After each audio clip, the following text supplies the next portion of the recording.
आपको बता दें कि केरल के कोझिकोड में कल शाम को हुए विमान हादसे में मरने वालों की संख्या अब 19 तक पहुंच गई है, जबकि अस्पताल में भर्ती 24 घायलों की हालत गंभीर बनी हुई है।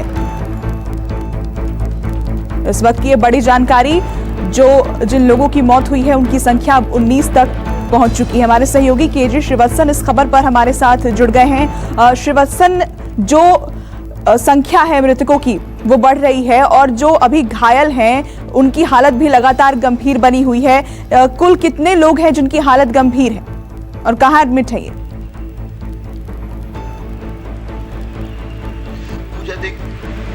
पूजा, देखिए ये सब कोझिकोड के आसपास के जो मेडिकल कॉलेज हैं और वहाँ पर जो बेबी हॉस्पिटल है वहाँ पर ये लोग भर्ती हैं और उनमें से 24 लोगों की हालत अभी भी काफ़ी नाजुक बनी हुई है।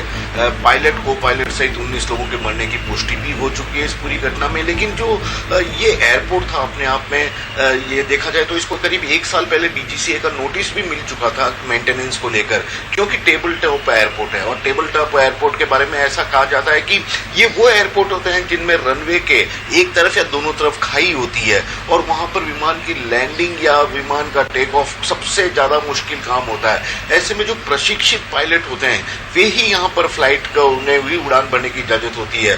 तो पायलट यहाँ पर पूरी तरह प्रशिक्षित थे। लेकिन सबसे बड़ी बात है, पिछले 4 दिनों से जिस तरह से केरल में मूसलाधार बारिश हो रही थी, इस एयरपोर्ट में और इसके रनवे में काफी पानी भर गया था और रनवे को लगातार साफ करके फ्लाइट को उतारा जा रहा था, क्योंकि फ्लाइट के शेड्यूल थे, यात्रियों को परेशान नहीं किया जा सकता।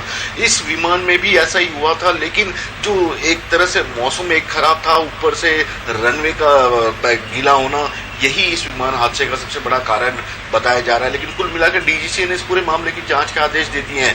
अब कॉकपिट की तलाश की जा रही है। कल रात से कॉकपिट को ढूंढने की कोशिश की जा रही थी, लेकिन पूजा अभी तक कॉकपिट मिला नहीं है। कॉकपिट मिलने के बाद ही पता लगेगा कि DGCA ATS के साथ किस तरह की पायलट की आखिरी बातचीत हुई थी और किस तरह की कोई अगर टेक्निकल फॉल्ट विमान में था या पूरा रनवे के गीला होने के कारण यह हादसा हुआ। इस तरह की तमाम जानकारियां सामने आएगी।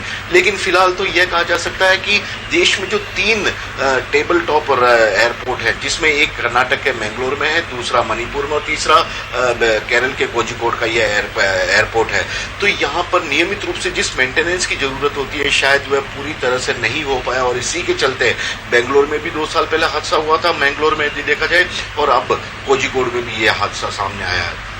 ठीक है श्रीवत्सन, यानी आप बता रहे हैं कि जो पायलट्स हैं वो काफी प्रशिक्षित होते हैं और उन्होंने आखिरी मोमेंट तक पूरी कोशिश की होगी, लेकिन भौगोलिक संरचना का इसमें एक बड़ा रोल रहा है और ऐसे और भी रनवेज हैं, एयरपोर्ट्स हैं, तो ऐसे में अब इसकी जिम्मेदारी कौन लेगा इस हादसे की जिसमें 19 लोगों की मौत हो चुकी है?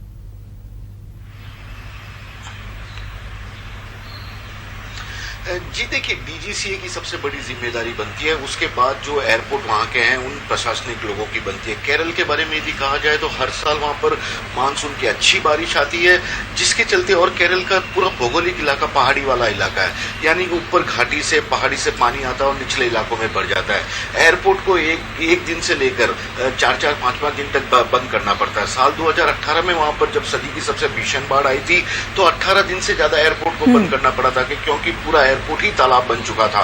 मैं खुद वहां पर उस वक्त उस कवरेज के दौरान था और एयरपोर्ट की हालत देखी थी। बार बार इसी तरह से जब भी बारिश आती है, लगातार अगर 3-4 घंटे बारिश आ गई तो एयरपोर्ट के अंदर पानी जमा हो जाता है, रनवे गीला हो जाता है और फ्लाइटों के शेड्यूल को चेंज करना पड़ता है। इस तरह की घटनाएं आम है। तो इसमें नियमित रूप से जिस मेंटेनेंस की बात की जा रही है, पानी निकासी रनवे पर जमा नहीं होने की, जिसकी ठीक है श्रीवत्सन, शुक्रिया आपका ये जानकारी हमें देने के लिए। कोई खबर मिस ना करें, चाहे कोई ब्रेकिंग न्यूज हो या कोरोना वायरस से जुड़ी कोई भी अपडेट, पॉलिटिक्स हो या आपकी जेब से जुड़ी कोई खबर, इलेक्शन की कोई न्यूज हो, कोई कंट्रोवर्सी हो या फिर कोई वायरल वीडियो, सब कुछ मिलेगा न्यूज़ 24 पर। तो जुड़े रहिए हमारे साथ और देखते रहिए न्यूज़ 24।